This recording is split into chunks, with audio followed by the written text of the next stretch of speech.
नमस्कार साथियों, welcome to MCQ series. MCQ series का आज लेक्चर नंबर 4 है। देखते हैं पहला क्वेश्चन। निम्नलिखित में से किस अभिलेख से यह ज्ञात होता है कि गुप्तों का प्रथम ऐतिहासिक पुरुष श्रीगुप्त था? तो इसका आंसर है ऑप्शन नंबर ए, समुद्रगुप्त के प्रयाग प्रशस्ति अभिलेख से ये ज्ञात होता है कि गुप्तों का प्रथम ऐतिहासिक पुरुष श्रीगुप्त था। समुद्रगुप्त के प्रयाग प्रशस्ति अभिलेख से हमको और भी अन्य जानकारियां मिलती है कि जो समुद्रगुप्त है उनके पिता का नाम चंद्रगुप्त प्रथम था और उनकी माता का नाम कुमार देवी था। उसके साथ साथ ही प्रयाग प्रशस्ति से हमको ये सूचना भी मिलती है कि जो समुद्रगुप्त है वह घटोत्कच का जो है पौत्र था और श्रीगुप्त का परपौत्र था। ये हमको जो है जानकारी मिलती है। उसके साथ साथ ही ये जानकारी भी मिलती है कि घटोत्कच और श्रीगुप्त ने महाराज की उपाधि धारण की थी और जो चंद्रगुप्त प्रथम है, जो समुद्रगुप्त के पिताजी हैं, उन्होंने महाराजाधिराज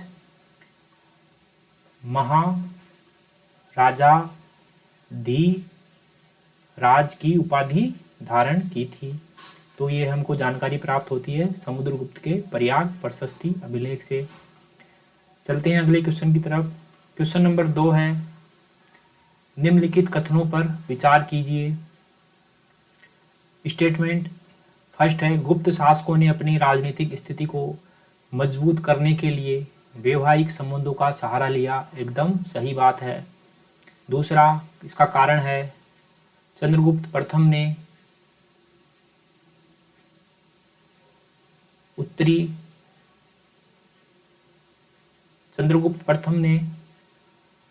उत्तरी भारत के सशक्त गणराज्य लिच्छवी की राजकुमारी कुमार देवी से विवाह किया। तो एकदम सही बात है। इसका आंसर है ए, कथन ए और कथन कारण दोनों सत्य हैं तथा कारण आर कथन ए की जो है सही व्याख्या भी करता है। इसके साथ साथ ही इसमें एडिशनल जो सूचना है वो ये है कि जो चंद्रगुप्त सेकंड है उसने नागवंश की राजकुमारी कुबेर नागा से विवाह किया था और इनके एक पुत्री हुई थी। चंद्रगुप्त द्वितीय और कुबेर नागा के पुत्री हुई थी। उस पुत्री का नाम था प्रभावती गुप्त और प्रभावती गुप्त का विवाह वाकाटक वंश के रुद्रसेन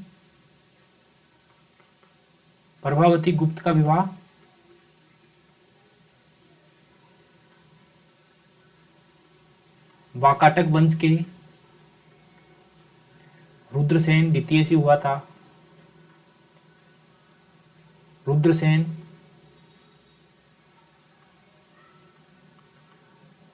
द्वितीय से हुआ था।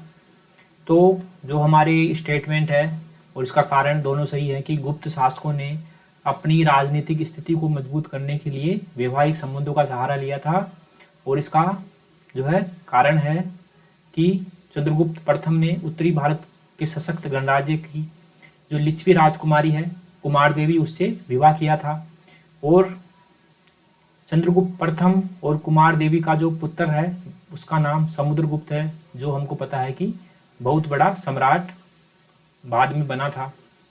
ठीक है, तो इसका आंसर हो गया आंसर ए। आगे क्वेश्चन नंबर 3 है, निम्नलिखित शासकों तथा उनसे जुड़ी उपाधियों के संदर्भ में कौन से युग्म सही सुमेलित है?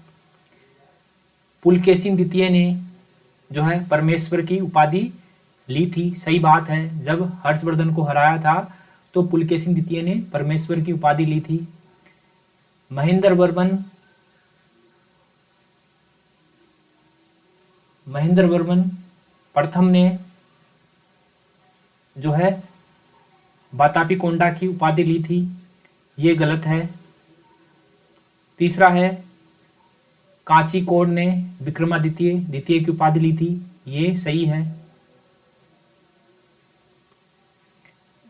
दूसरा, इसमें वातापी कोंडा की उपाधि ली थी नरसिंह वर्मन प्रथम ने, नरसिंह वर्मन फर्स्ट ने, नरसिंह वर्मन फर्स्ट ने। और ये कब ली थी?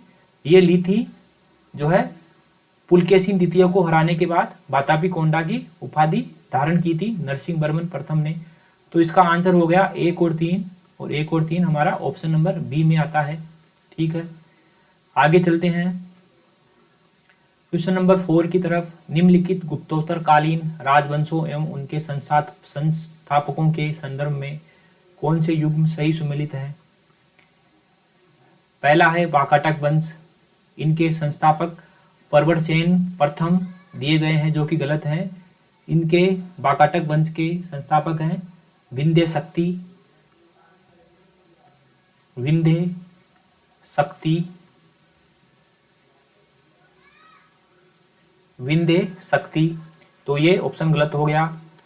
कदम्ब वंश के संस्थापक हैं मयूर शर्मन, ये एकदम सही बात है। चालुक्य वंश के संस्थापक हैं पुलकेशिन प्रथम, ये भी एकदम सही बात है। और पल्लव वंश के संस्थापक विंध्य शक्ति, नहीं विंध्य शक्ति हैं वाकाटक वंश के। पल्लव वंश के संस्थापक हैं सिंह विष्णु।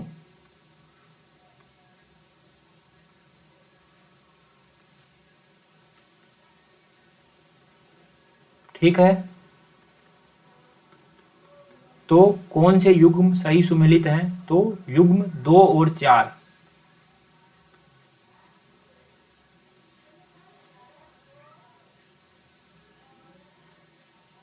सही सुमेलित हैं, युग्म 2 और 3। तो इसका आंसर हो गया डी, युग्म 2 और 3। ठीक है, क्वेश्चन नंबर 5 है हर्षकालीन प्रशासनिक इकाइयों को अवरोही क्रम में व्यवस्थित कीजिए। ठीक है, तो भुक्ति को कहते थे प्रांत, विषय को, विषय भुक्ति से नीचे की इकाई थी। सबसे पहले थी भुक्ति, फिर उसके बाद था विषय, फिर उसके बाद था पाठक, फिर उसके बाद था ग्राम। जो भुक्ति है, भुक्ति के प्रधान को ऊपरी कहा जाता था, भुक्ति के प्रधान को ऊपरिक कहा जाता था। उसके बाद विषय के प्रधान को कहा जाता था विषयपति।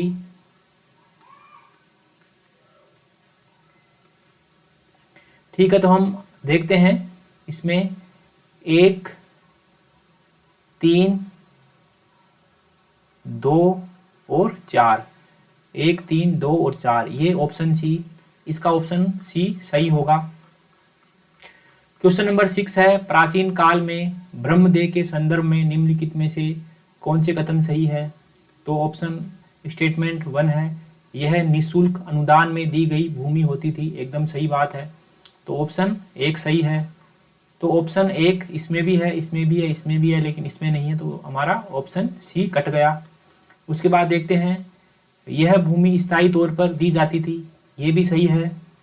तो ऑप्शन 2 इसमें भी है, ऑप्शन 2 इसमें भी है, लेकिन ऑप्शन 2 इसमें नहीं है, इसका मतलब ये भी हमारा आंसर नहीं होगा। उसके बाद देखते हैं कि भूमि प्राप्तकर्ता को इस भूमि को बंधन रखने तथा बेचने का भी अधिकार होता था, ये गलत स्टेटमेंट है, इसको बेचने का अधिकार नहीं होता था।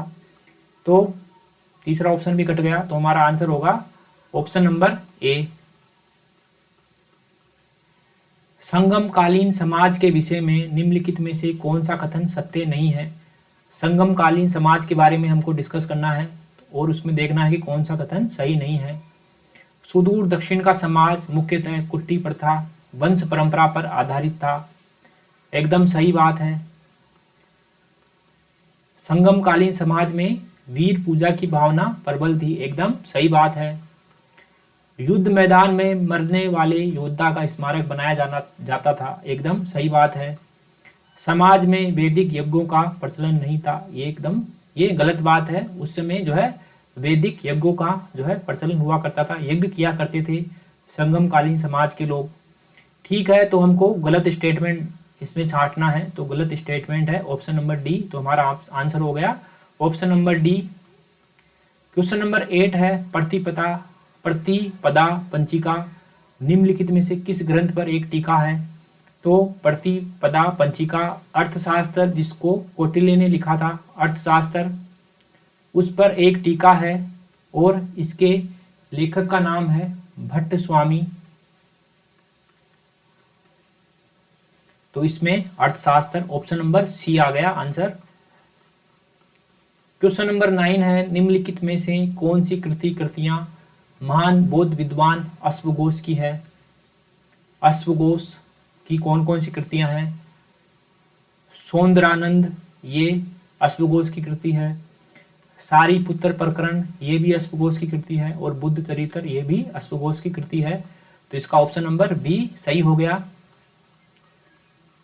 क्वेश्चन नंबर 10 है, स्तूप के विषय में निम्नलिखित में से कौन सा कथन सही नहीं है? रॉन्ग स्टेटमेंट ढूंढनी है हमको। इसके ऊपरी भाग के मध्य में लकड़ी अथवा पत्थर का एक छत्तर बनाया जाता था, जिसे हर्मिका कहा जाता था, एकदम सही बात है। स्तूप की परिक्रमा करने के लिए उसके चारों ओर प्रदक्षिणा पथ बनाया जाता था, एकदम सही बात है।